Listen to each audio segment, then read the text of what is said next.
Hyderabad metro కీలక మలుపు తిరిగింది. ఇప్పటి వరకు ఎల్&టీ ఆధీనంలో ఉన్న హైదరాబాద్ మెట్రో రైలును రాష్ట్ర ప్రభుత్వం స్వాధీనం చేసుకుంది.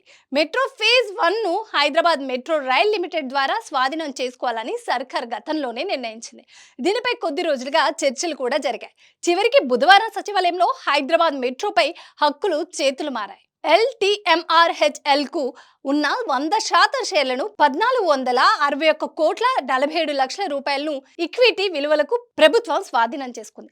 అలాగే ఈ ఒప్పందం ప్రకారం ఎల్&టీ హామీతో ఎల్ఎన్టీఎంఆర్హెచ్ఎల్ పై ఉన్న 13,538,53 రూపాయలు అప్పును తెలంగాణ ప్రభుత్వం హామీతో రిఫైనాన్స్ చేస్తున్నారు. మెట్రోలో ప్రస్తుతం రోజుకు సుమారు 4,50,000 మంది ప్రయాణికులు రాకపోకలు సాగిస్తున్నారు.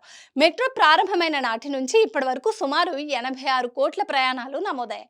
హైదరాబాద్ మెట్రో ఫేజ్ 1ను రాష్ట్ర ప్రభుత్వం స్వాధీనం చేసుకోవడంతో మెట్రో విస్తరణ, పలు నిర్ణయాలు తీసుకోవడానికి ప్రభుత్వానికి ఇబ్బందులు.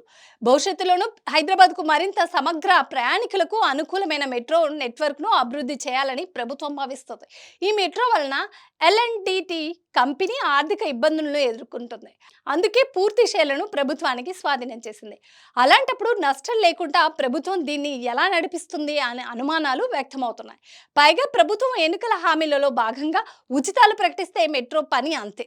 ఇక ప్రైవేట్ చేతిలో ఉన్నప్పుడు నిర్వహణ క్లీన్ గా ఉంటుంది. కానీ ప్రభుత్వం అంత శుభ్రతను పాటిస్తుందా అనేది మరో ప్రశ్న. అయితే ప్రభుత్వం దగ్గర కూడా దీనికి సమాచారం ఉంది. లాభాలు ఆర్జించడం తమ ఉద్దేశం కాదని చెప్తుంది. మెట్రోను మరింత విస్తరిస్తే ప్రజా సర్వీసులు పెరుగుతాయని భావిస్తుంది.